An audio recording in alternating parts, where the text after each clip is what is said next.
Alright, hello everyone, welcome back to another series, I guess, because we're starting over in Astroneer. I don't know if I'm gonna fully do the game, like every mission, everything, but I wanna at least, do a couple episodes. I don't know how long it'll last, probably until I get bored of it, realistically. But yeah. Honestly, I was gonna go until I found, like, a good start area, but this one just seemed unique. It's like I landed on this weird circle surrounded by like a ravine. I don't know if it's a perfect circle, but it looks pretty damn close. So yeah, I'm just gonna roll with it. I don't know if it's any good, but there's at least compound. I know there's a purple thing that way, but apparently there's one closer that way, which is fine, I guess. Small printer, we're gonna need resin for that, so there's no point in worrying about that. This is gonna give us tethers, then we're gonna have to place one of them for breathing in space. That gets us a small soil canister, which is going to be very useful because the soil canister lets you obviously place soil, but more importantly, it lets you flatten. So if I trim this hill here a little bit, I can then come over here and flatten. It flattens to whatever the axis or whatever of the area you started at is. So for example, if I do this at an angle, it flattens at that angle, which is nice because it means you can do things like ramps. Alright, have a nice little but flat area nonetheless. Let's go check out the landing pad, because we can obviously get the ball, which feels a bit like cheating, but still having it, just for the fun of it, would be nice. So, we have medium power. We have malachite, which is nice. We got a solar panel. Not a solar, well yes, a solar panel, but I mean work light. We got a medium solar, we obviously got the ball, and we got a medium wind turbine. Which means if there's an intact platform here, which there is, it's partially intact, so it has one connector working and the other ones are shot out, but it's still a platform nonetheless with power, so I'm going to grab this still, and I'm going to put the wind turbine and the medium solar panel on it, as well as the ball, just so, I don't have to bring it separately. Now it's night and there's no wind, so it's not very useful as a platform yet, but it will be eventually.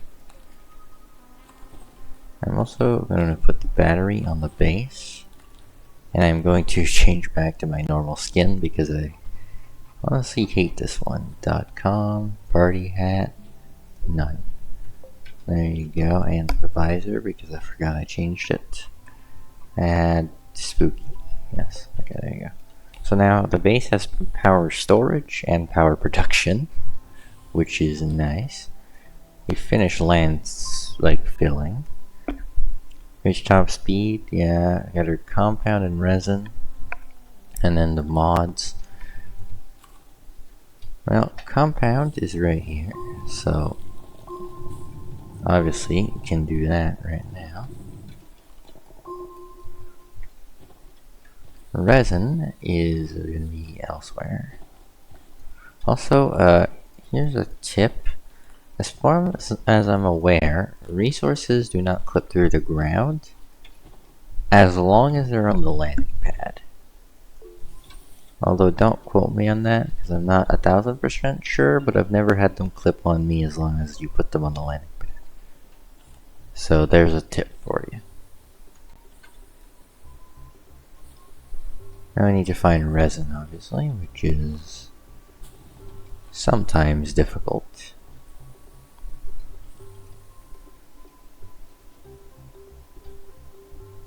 I see ammonium already, so that'll come in handy later.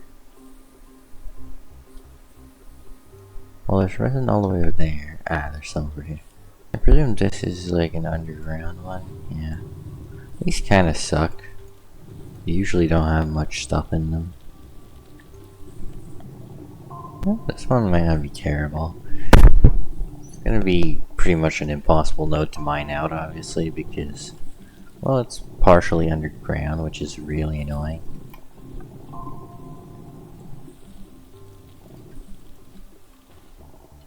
Come on, give me the last bit. Actually, I need more resin than this anyway.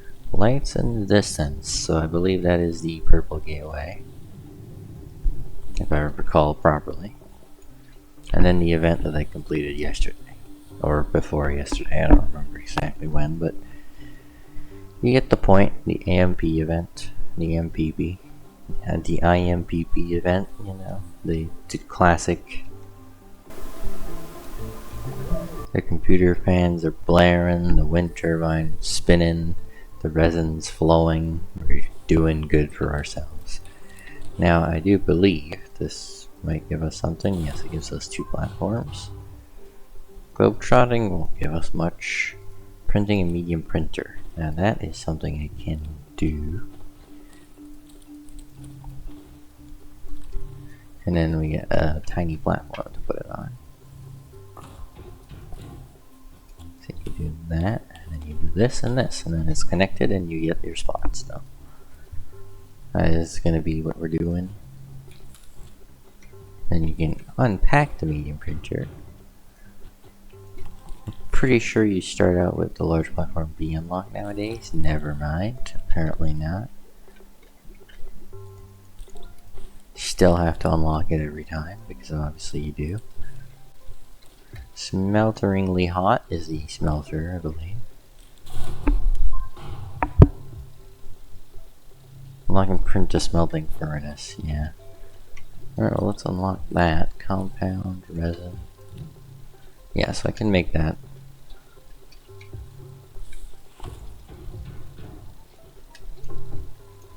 Where should I put this? I'm gonna put this one there. Cause I probably, well, here's what I'll do.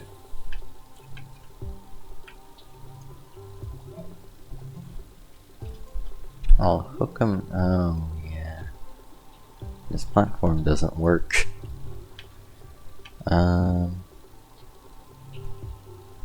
Okay then. I need this small platform over here, the medium platform A. I need to move you over here. Plonk you down like this. I missed. Oh god dang it, I keep screwing everything up. Plug in. There you go. Get the other platform B. Forgot I don't have the hoverboard. I just tried to open it and failed miserably. Then I push this out a bit further because I may as well put like everything on the edge.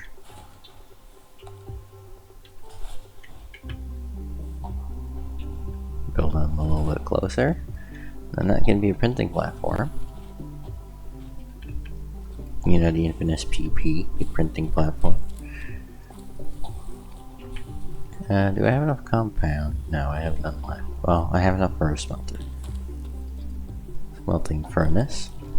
And let's get more because I want more. So what I'm doing right now, you can see me placing soil and getting a crap ton of resources. Placing soil grabs resources the same way digging does. Meaning if you dig and place soil, you can get infinitely more resources. Because the pickup range for placing is much bigger than digging. So if you place soil at like half the rate as you dig it, you can get way more resources. Like say this corner here, if I place soil, I get like all of it without having to dig all of it out. Same down here, just alt to spot and then get most of it out.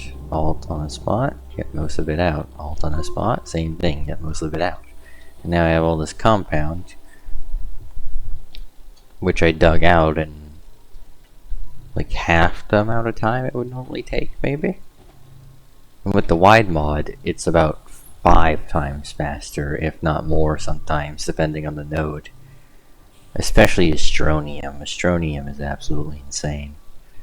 The rate you can get Astronium, because it's all tightly packed. Now I can take the medium storage, obviously, that I got earlier, and I can put it on the smelting platform. And then I can preemptively make a large printer. I won't need an oxygenator, obviously. I guess I may as well do globe trotting. Since I don't want to take advantage of the globe too much, I may as well finish the mission now. There you go.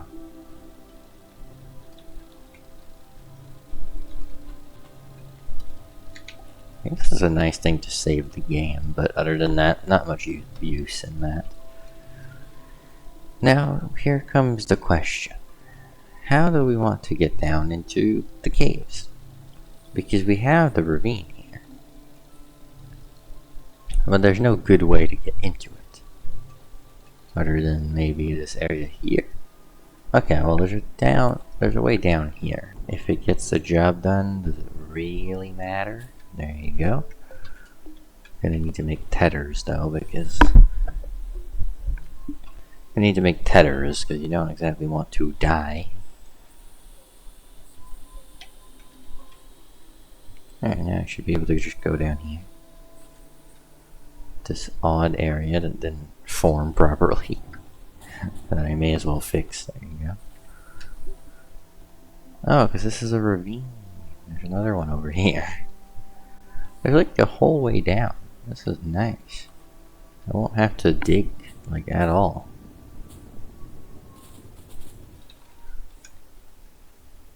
For a world that looked terrible at first, I can't lie, this isn't half bad.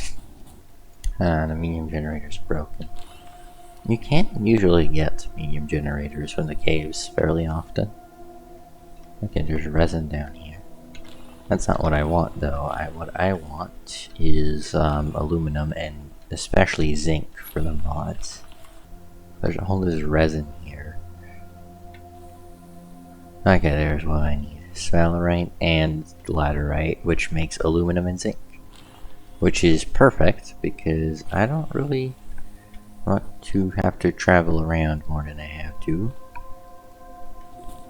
It's not the closest, but it'll do. Alright, back at the surface. We got the large printer ready, obviously.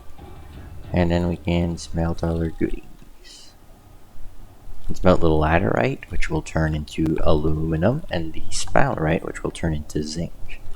The zinc will mostly be used for mods, and for a lot of the automation stuff that was added later on. And then the malachite, which we no longer really need because we got the work light, would have been used for the work light. And it's not really used for anything other than the chemistry lab later on. You tend to forget just really how inefficient the smelter is after you're used to the portable ones. So the portable one goes significantly faster at smelting. It's 1 slot big, and it draws 2 U's instead of 5. I don't know how such an overpowered item just snuck into the game with no mention. Like, ever. But the portable smelter is cracked, and no one ever really mentioned its existence. Because it's hidden, like, as much as it can be in the trading platform. Which kind of makes sense because of how overpowered it is, but still. It's crazy that, like, such a overpowered item pretty much went unnoticed. That means you can make boost and wide mod. Boost mod is less important, it's just more quality of life, but wide mod is a must-have. So a wide mod makes your, well, gun significantly bigger. That's normal size. That's wide mod. Not only that, the fact that it's like almost 3 times the size, but it's also significantly better for digging resources, and it gives about 3 times more soil. Or 4, it's almost 4 honestly, times more soil in your canisters than digging the same amount of soil with the not wide mod.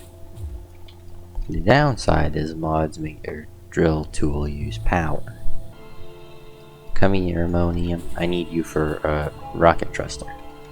So ammonium is something that's often a choke for people early on because they just don't realize or really know where to get it from. Ammonium can exclusively be found, well, actually that's kind of a lie. I was going to say it can exclusively be found in the silver forests. Technically, yes, but no. It can spawn underground if you go deep enough, but most people don't go that deep before trying to build a thruster, especially now that the missions encourage you to leave the planet.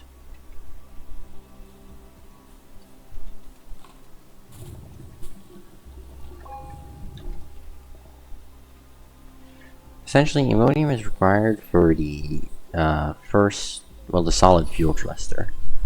You need ammonium to make the first rocket thruster, and a lot of people don't know where to get it. It can only, well, in terms of the surface, it can only spawn in the forests, and it can be really rare sometimes. Like, I've circled the entire planet on foot once to find ammonium.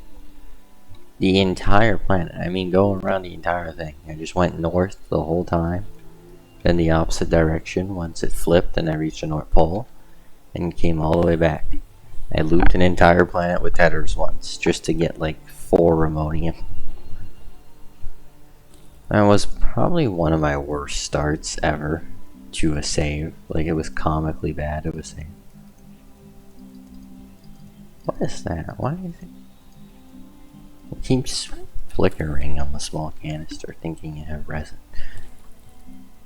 That's interesting. That's definitely a bug, but I don't think I can click it fast enough to get a free resource canister. As well as eventually doing lights in the distance. Eyes on lithium will take quite a bit longer. Taking tungsten is going to take a bit as well. This will just take a lot of bytes.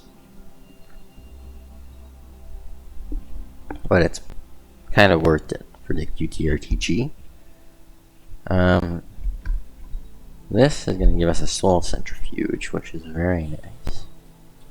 The rocket, I believe, it's 1500 and the thruster's 500, if I remember correctly. Yes. So you need 2000 bytes to get that unlocked. Compound and resin. Well, I have compound, just not resin.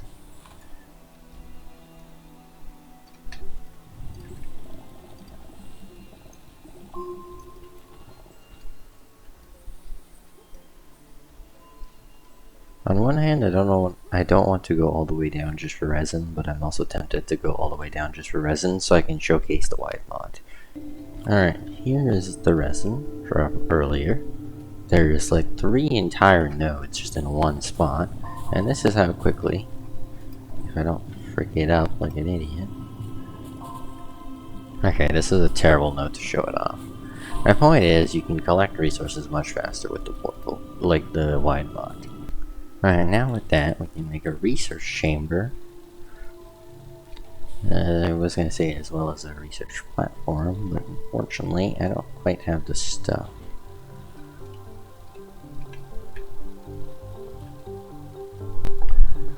So we're just going to use that one. Smelty, smelt. There you go. Research chamber has been smelted. I believe it goes in this orientation. Yep. Then you can put a research item in there and start it up. And then this will go for 5.5 minutes and give us a total of about 460 bytes. You can also obviously get bytes in other ways.